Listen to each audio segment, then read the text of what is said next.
अपने होंठों का नजराना गुजराना है खुदा, उन्हें अपने कभी हाथ से छू कर बरकत दे। उन सब के लिए दुआ करते हैं। हालेलुया। जिंदा आसमानी बाप दिल की गहराइयों से खालिद शुक्र करते हैं तेरी अजीम मोहब्बत के लिए, तेरे प्यार के लिए, तेरी शफकत के लिए। प्यारे खुदावंद, आज का दिन हमारी जिंदगियों में खुदावंद ने बख्शा है, उसके लिए तेरा लाख लाख शुक्रिया अदा करता हूँ। प्यारे खुदावंद, जितने इस आईडी पे मौजूद हैं सबके लिए प्यारे खुदावंद आज शाम बरकत चाहता हूँ और उनको तेरे हाथ लाता हूँ। प्यारे खुदा, एक एक रूह बदन को छू और उन्हें बरकत दे। प्यारे खुदा, जितनी जानों ने आज तेरे हजूर प्यारे खुदा अपने मुंह को खोला है, तेरी तारीफ और तेरी तमजीद की है। प्यारे खुदा, तेरे नाम को इज्जत और जलाल दिया है, उनके लिए बरकत चाहता हूँ। मैं चाहता हूँ कि खुदा उन्हें और कुव्वत और ताकत दे, जोर दे और रूह और सच्चाई से तेरी परस्तश करने वाले हों, तेरे नाम को इज्जत और जलाल देने वाले हों, क्योंकि तू ऐसे ही परस्तारों को ढूंढता है जो रूह और सच्चाई से तेरी परस्तश करें, तेरे नाम को इज्जत और जलाल दें। प्यारे खुदा, मैं तेरा शुक्र करता हूँ आज तमाम परस्तश के लिए जितने तेरे बेटों ने बेटियों ने प्यारे खुदा तेरे हजूर परस्तश की है, उन्हें बहुत ज्यादा बरकत दे।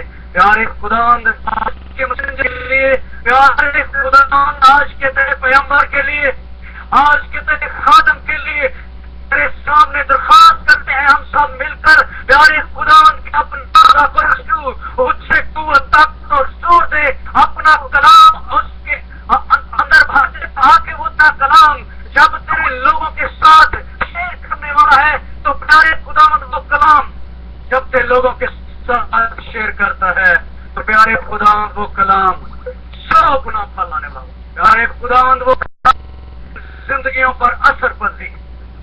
प्यारे खुदा वो कलाम इन जिंदगियों जो सख्त दिल है उनको तोड़े और प्यारे खुदावंद और उनको तेरी तरफ मायल करे, ताकि प्यारे खुदावंद तो हर एक को बुलाता है, आवाज देता है, कहता है थके मांदे बोझ से दबे लोगों सब मेरे पास आओ, मैं तुम्हें आराम दूंगा। प्यारे खुदावंद तू हमें आराम देने के लिए बुलाता है।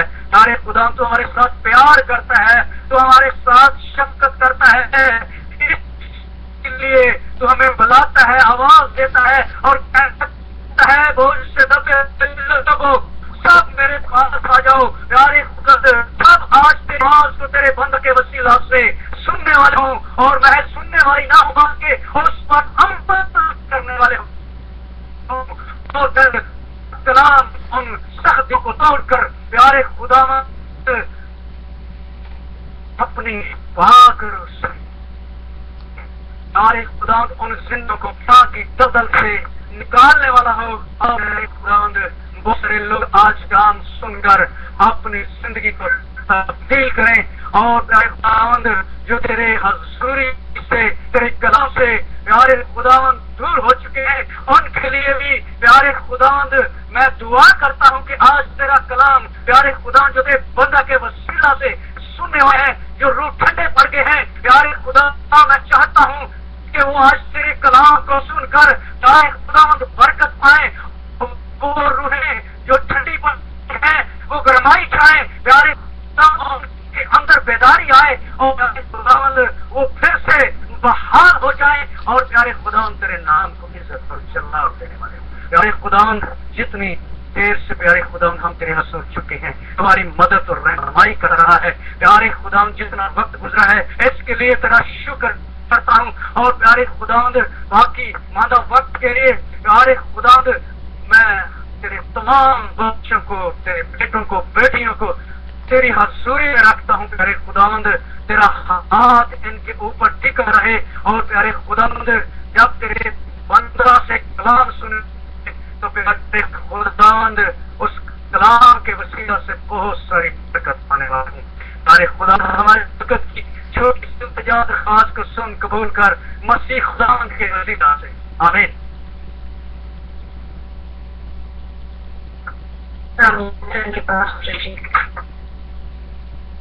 ये वक्त है कि हम खुदावंद के पास कलाम को सुने जो खुदावंद ने अपने बंदा तक रखा है।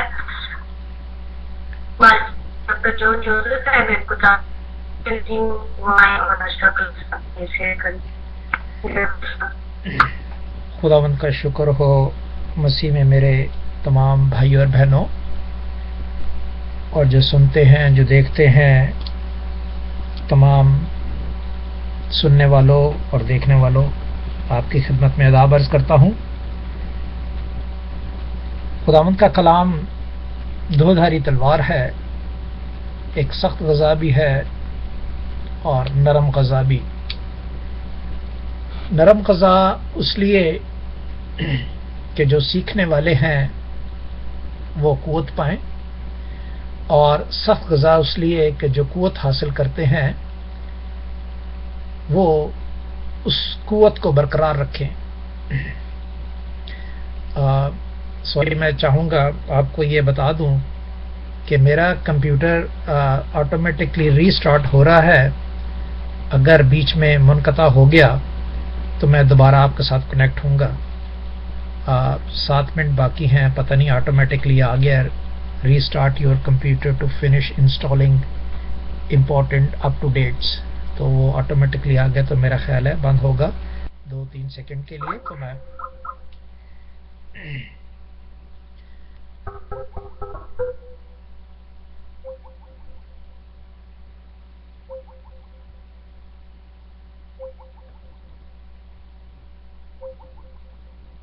हेलो हेलो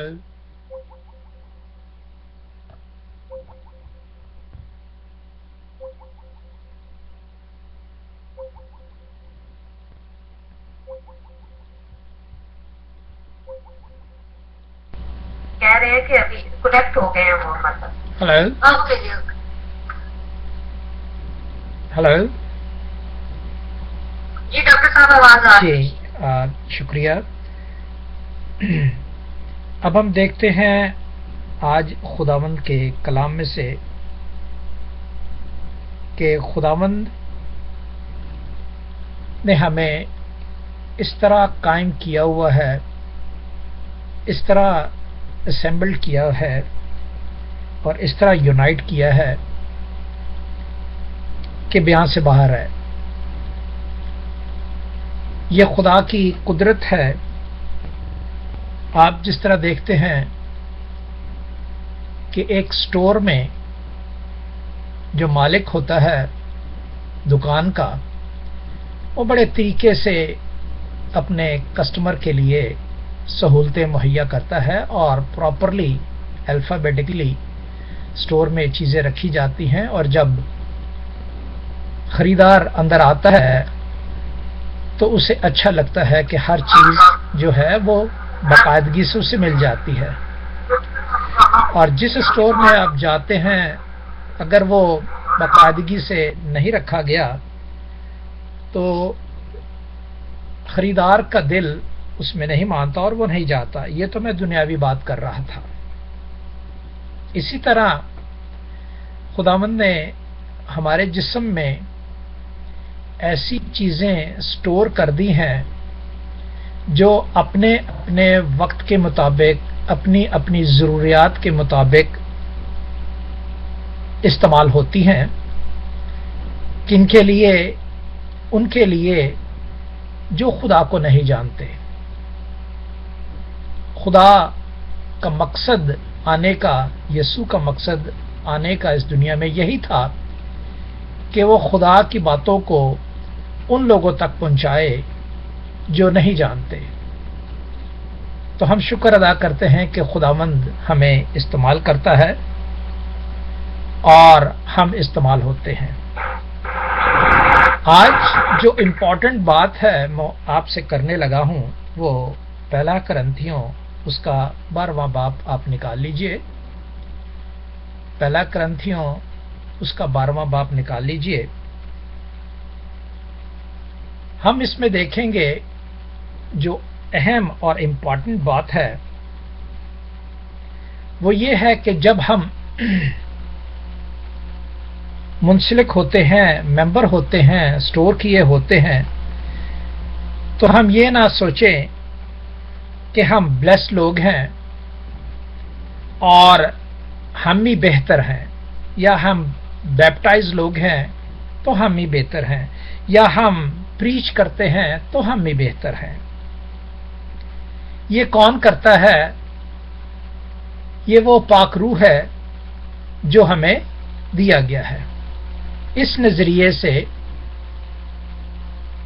ہمارے درمیان میں دو قسم کی باڈیز ہیں۔ یہ یاد رہے کہ ہمارے درمیان میں دو قسم کی باڈیز ہیں۔ ایک باڈی تو وہ، ایک جسم وہ جو ہم آئینے میں دیکھتے ہیں، اور جیسا آئینے میں دیکھتے ہیں ویسا اپنے آپ کو محسوس کرتے ہیں۔ یہ ہماری سوچ ہے، لیکن خدا کی سوچ ایسی نہیں ہے۔ خدا نے بنایا ہے، اور وہ اس باڈی سے جو ہمارے اندر بسا ہوا ہے، جو پاک روح ہے، اس باڈی سے اس باڈی کو چلانا چاہتا ہے جو ہم مرر میں دیکھتے ہیں، جو ہم آئینے میں دیکھتے ہیں۔ What I am going to say, the body you are watching in the mirror, that body is temporary body. The body you are having as a soul, the God breath, He breathed you in your nasals, that's the body God wants. Romans chapter 12. تو اس body کو جو ہمارے درمیان میں موجود ہے، جو اندر ہے، اس کے بارے میں پولس رسول پہلا کرنتھیوں 12 باب میں ہمیں بیان کرتے ہیں۔ اگر کوئی میرے لیے پڑھ دے مہربانی سے تو میں اس کا مشکور ہوں گا۔ پہلا کرنتھیوں 12 باب اور اس کی 11ویں آیت۔ جی ڈاکٹر میں پڑھتی ہوں۔ خدا ان کے زندہ پاک کلام میں سے میں تلاوت کروں گی پہلا کرنتھیوں 12 باب کی 11 آیت سے۔ کہاں تک پڑھنا ہے؟ صرف 11 آیت پڑھ دیجئے، یہ میں آپ کو بتانے لگا ہوں، ہم سمجھ جائیں گے کہ کون سی باڈی کی بات کر رہے ہیں پولس رسول۔ خدا کے زندہ پاک کلام میں یوں مضمون ہے، لیکن یہ سب تاثیریں وہی ایک روح کرتا ہے اور جس کو جو چاہتا ہے بانٹتا ہے۔ خدا کے زندہ پاک کلام کے پڑھے جانے پر خدا کی برکت ہو، خدا کا شکر، خدا کی تعریف ہو۔ آمین آمین۔ پریز دی لارڈ۔ تھینک یو بہن۔ لیکن یہ سب تاثیریں وہ ایک ہی روح کرتا ہے جو جسے وہ چاہتا ہے اسے بانٹتا ہے۔ اب یہاں صاف ظاہر ہو گیا کہ ایک وہ باڈی ہے جو کہ اس جسم کو، ان پارٹس کو علیحدہ علیحدہ چلاتی ہے، اور جو خدا کی باڈی، جو خدا کا روح ہے، وہ باڈی اگر انسان استعمال نہیں کرتا تو اس سے یہ ثابت ہوتا ہے کہ وہ اپنے ہاتھ، پاؤں، ذہن، دل، خیالات جو ہے وہ اپنے طریقے سے آزماتا ہے۔ ہم لوگ جو مسیح کہلاتے ہیں یہ کیوں مختلف ہوتے ہیں؟ Is somebody realize that? Is somebody notice that? ہم کیوں مختلف ہوتے ہیں کہ ہمارے پاؤں، ہمارے ہاتھ، ہمارا دل، ہماری آنکھیں، جو بیان کیا گیا ہے متی رسول کی انجیل اس کے 5ویں باب میں، واضح کرتا چلوں، دیکھتے ہیں 5واں باب، متی رسول کی انجیل 5واں باب، اور دیکھتے ہیں اس میں صرف تصدیق کے لیے کہ مسیح کیوں فرق ہیں اور کس لیے فرق ہیں۔ 21ویں آیت میں، 21 آیت سے لے کر آلموسٹ 45 تک ہیں، لیکن میں چند آپ کو اس میں سے باتیں بتاؤں گا کہ کیوں فرق ہیں جو یسوع نے کہی ہیں۔ کیا کہی ہیں؟ تم سن چکے ہو کہ اگلوں سے کہا گیا تھا کہ خون نہ کرنا، اور جو کوئی خون کرے گا وہ عدالت کی سزا کے لائق ہوگا۔ तुम सुन चुके हो। तुम कौन है? वो लोग हैं जो कलाम मुकद्दस को पढ़ते हैं और जो कलाम मुकद्दस की तबलीग करते हैं, बिशारत करते हैं। उन लोगों की, हम लोगों की, हम जो यहां मौजूद है, हमें कह रहा है तुम सुन चुके हो, यानी हम सुन रहे हैं किनकी बात? अगले जमाने के लोगों की, जो गुजर गए हैं लोगों की, उनकी बात सुन रहे हैं जो मूसा ने बयान की थी खुदा के 10 हुक्मों में। क्या बयान की थी? कि खून ना करना, और जो खून करेगा वो अदालत की सजा के लायक होगा। अब वो खून किस लिए, कैसे करते हैं? कि उनमें जो पाक रूह है, जो एक बॉडी के तरीके से है, हम अभी कनेक्ट करेंगे इसे, जो बॉडी के तरीके से है, वो काम नहीं कर रहा। कौन सा जिस्म काम कर रहा है? वो जिस्म काम कर रहा है जिसे वो जिस्म समझते हैं और इस्तेमाल करते हैं और कहते हैं कि हम खुदा के लिए करते हैं। हम अगर खून करते हैं तो खुदा के लिए करते हैं। तो वो अपने हाथों को, पांव को, ज़हनों को इस्तेमाल करते हैं किसके लिए? उस बॉडी के खिलाफ जो उनके अंदर बसा हुआ है, जो खुदा ने नथनों में फूका है। वो उस बॉडी की बात नहीं मानते, लेकिन अपने जो जिस्म नजर आता है उससे वो काम लेते हैं। फिर लिखा है 27वें में, तुम सुन चुके हो कि ज़िना ना करना। एग्जैक्टली यही बात है कि वो जिस्म, वो बॉडी जो खुदा ने रोटी को अपने बदन में तकसीम करके मैं को अपने खून में तब्दील करके हमें दी और हम लेते हैं, वो बॉडी अगर हमें इस्तेमाल होती है तो वो इन तमाम बातों को जो लिखता है तुम सुन चुके हो, तुम सुन चुके हो। फिर लिखा है 33वीं आयत में तुम सुन चुके हो। फिर 38 आयत में लिखा है तुम सुन चुके हो। फिर 43 आयत में लिखा है कि तुम सुन चुके हो अपने पड़ोसी से मोहब्बत रख और अपने दुश्मन से अदावत। लेकिन मैं तुमसे कहता हूं कि अपने दुश्मनों से मोहब्बत रखो और अपने सताने वालों के लिए दुआ ना करो। ये कौन सी बॉडी कह रही है? ये वो बॉडी कह रही है जिसने अपने आप को कुर्बान करके अपना गोश्त हमें दिया और अपना खून हमें दिया। ये वो बॉडी बात कर रही है। वो बॉडी बात नहीं कर रही जबकि उन्होंने नहीं माना यीशु को और उन पर ब्लास्मी केस लगाकर कि ये हमारे देवताओं को, ये हमारे खुदा को, ये हमारी हैकल को, ये हमारे ज़बूर को, ये हमारे तोरा को गलत साबित करता है, हमारे कलाम को गलत साबित करता है, हमारी मुकद्दस किताब को ये गलत कहता है, हमारे हैकलों को ये गलत कहता है, तो ये वाजिबन कत्ल है। ये ब्लास्मी केस कहलाया जाता है। किसी के मजहब के खिलाफ कोई बात फतवा लगा देना वो ब्लास्मी केस कहलाता है, जो आज भी हम देखते हैं कि यीशु ही की वजह से, क्यों, वो बॉडी जो हमारे दरमियान में काम करती है उसकी वजह से आज हमारे साथ भी फराउनों जैसा सलूक होता है। और उन यहूदियों जैसा सलूक होता है जिन्होंने फराउन के हवाले किया यीशु को। तो भाई और बहनों, अब हम आगे बढ़ते हैं इसी बात को लेते हुए कि जो बॉडी हमने देखा कि वो इस्तेमाल नहीं होती, और वो कैसे होती है? जब हम यीशु को कबूल कर लेते हैं। और अब उसकी मिसाल हमें पौलुस रसूल इस तरह देते हैं जो कि 13वीं आयत में है। और 13वीं आयत ये बयान करती है यूनिटी को और असेंबल होने को। यूनिटी और असेंबल में क्या फर्क है?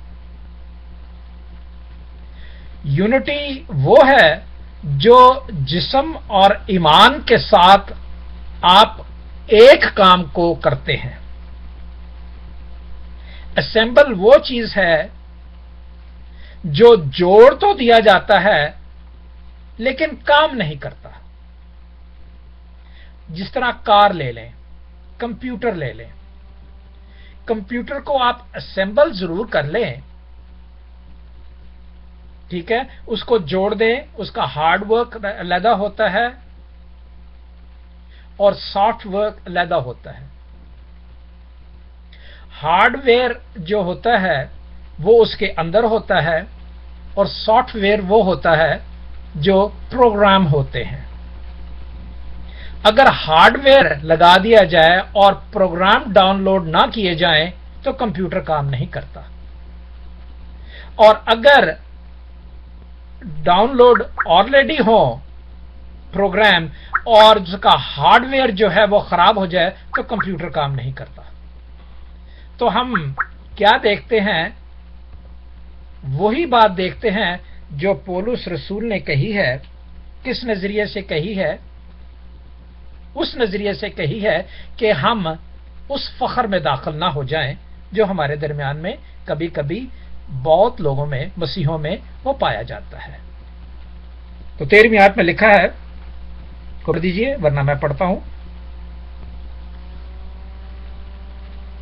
پہلا کرنتھیوں 12 باب 13ویں آیت. کیونکہ ہم سب نے خواہ یہودی ہو، خواہ یونانی، خواہ غلام، خواہ آزاد، ایک ہی روح کے وسیلے سے ایک پتن ہونے کے لیے بپتسمہ لیا اور ہم سب کو ایک ہی روح ملا اور پلایا گیا. تو کوئی بھی شخص، یہ لوگ اسمبلڈ ہیں. کون سے لوگ اسمبلڈ ہیں؟ یہودی، خواہ یہودی ہو یا یونانی ہو، خواہ غلام ہو، خواہ آزاد ہو، یہ اسمبلڈ ہیں. یہ خدا نے ایک پتلا لیا اور اس پتلے کے فرق بازو بنا دیے اور اس کے بعد خدا نے کیا کیا؟ اس میں زندگی کا سانس پھونکا اور وہ اسمبل ہو گئے. اور اسمبل کے بعد اس میں اب سافٹ ویئر جو ہے وہ اس طرح رپٹ آف ہے، جس طرح آپ نے دیکھیں کہ ہمیں ذہن کیا نظر آتا ہے. ایک دماغ کو آپ دیکھ لیں، ایک دماغ کی آپ سٹڈی کریں. دماغ ذہن میں ہے، اس کو باہر نکال کے اس کی سٹڈی کریں تو ایسے لگے گا کہ بہت سی نسیں جو ہیں رپٹ آف ہو گئی ہوئی ہیں، وہ علیحدہ علیحدہ ادھر ادھر جاتی ہیں. لیکن بھائیوں میں سچ بتاؤں کہ وہ 1 ملین اسکوائر میٹر میں، 1 ملین اسکوائر میٹر میں، 1 ملین اسکوائر میٹر میں 1000 ملین الائنمنٹس جو ہمیں نظر نہیں آتی وہ موجود ہیں. اور ان ہر ایلیمنٹس میں ایسے الائن کی ہوئی ہیں، ایسے الائنمنٹ کی ہوئی ہے خدا نے کہ وہ اگر اس حصے کو خراب ہو جائے تو دایاں ہاتھ کام نہیں کرتا،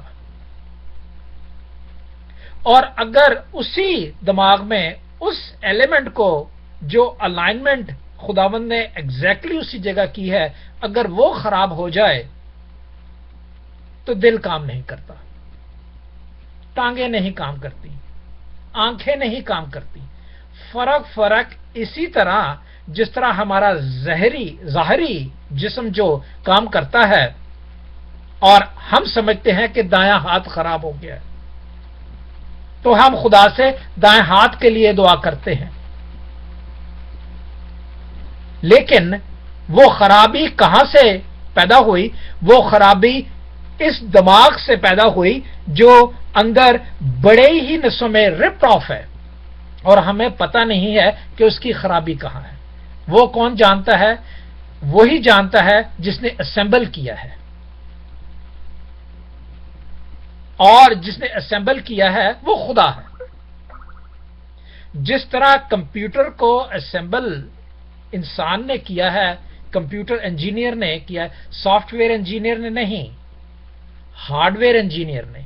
اور پھر اگر آپ سافٹ ویئر انجینئر کے پاس لے جاتے ہیں تو وہ کہتا ہے سوری یہ میرے کام نہیں، اس کا سافٹ ویئر میں ٹھیک کر سکتا ہوں، اس کو میں ڈیلیٹ کر کے اور نیا سافٹ ویئر ڈال سکتا ہوں، میرے پاس ہے، لیکن اس کا ہارڈ ویئر میں ٹھیک نہیں کر سکتا.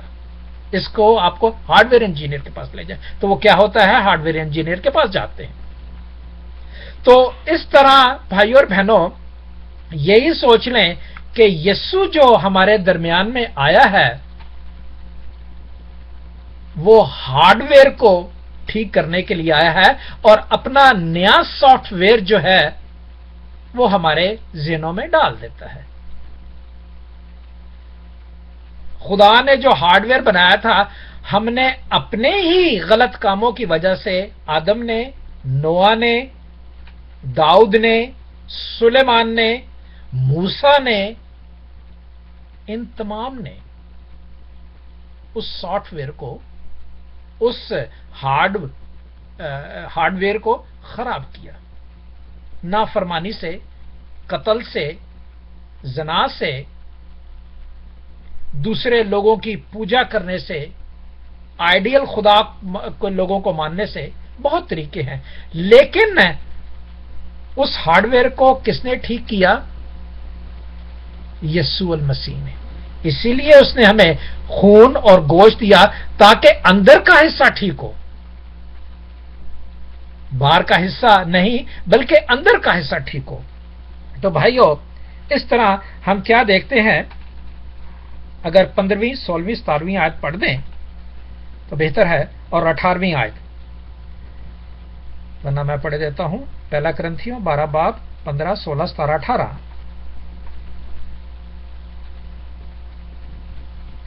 اگر پاؤں کہے چونکہ میں ہاتھ نہیں اس لیے بدن کا نہیں تو اس سبب سے بدن سے خارج تو نہیں، اور اگر کان کہے چونکہ میں آنکھ نہیں اس لیے بدن کا نہیں تو وہ اس سبب سے بدن سے خارج تو نہیں. اگر سارا بدن آنکھ ہی ہوتا تو سننا کہاں ہوتا، اور اگر سننا ہی سننا ہوتا تو سونگنا کہاں ہوتا. یہ تمام باتیں بھائیوں اور بہنوں ایک وہ باڈی عطا کرتی ہے جو روح کی ہے، جس کے وسیلے سے ہمیں خدا نے برکت دی ہے. اور وہ برکت صرف کہنے ہی سے نہیں بلکہ ہاتھ رکھنے ہی سے نہیں، خداوند نے ہمیں اندر رکھنے کے لیے دی ہے، اور وہ پاک روح جو ہے وہ ہمیں عطا کرتا ہے. تو آج ہم نے اس کلام مقدس میں سے جو پولس رسول نے ہمیں بیان کیا، ہم نے کیا دیکھا؟ ہم نے یہ دیکھا کہ اس باڈی کو جو ہم دیکھتے ہیں ظاہراً طور پر، اس کو ہم اگر غیر قوموں کی طرح استعمال کرتے ہیں تو ہم انہی کی طرح ہو جاتے ہیں. یعنی غیر قوم کون؟ جو مسیح کو نہیں مانتے. مسیح کہلانا اور بات ہے، مسیح کو ماننا اور چلنا اور بات ہے، اور مسیح کو جاننا اور بات ہے. تو ہم نے سیکھا کہ خداوند جب ہمارے اندر آ جاتا ہے، ہمارے درمیان میں آ جاتا ہے، تو ہم صرف اسمبل ہی نہیں بلکہ یونائٹ ہو جاتے ہیں، ہم ایمان ہو جاتے ہیں. کیوں؟ اس لیے کہ اس جسم کو جو ظاہری ہے اس کو درست کرنے والا اب ہمارے اندر ہے، اور جب ہمارے اندر ہے تو کوئی چیز ہمیں خداوند کے کلام سے اور خداوند کی باتوں سے روک نہیں سکتی، ہمیں جمع ہونے سے روک نہیں سکتی. خداوند ہم سب کو اس کلام کے وسیلہ سے برکت بخشے اور اپنے جلال کے لیے کثرت سے استعمال کرے. آمین. آمین. تھینک یو ڈاکٹر صاحب. خداوند ہم اس کلام کے وسیلہ سے بڑی برکت دے اور آپ کو اپنے جلال کے لیے جو بھی استعمال کرتا رہے.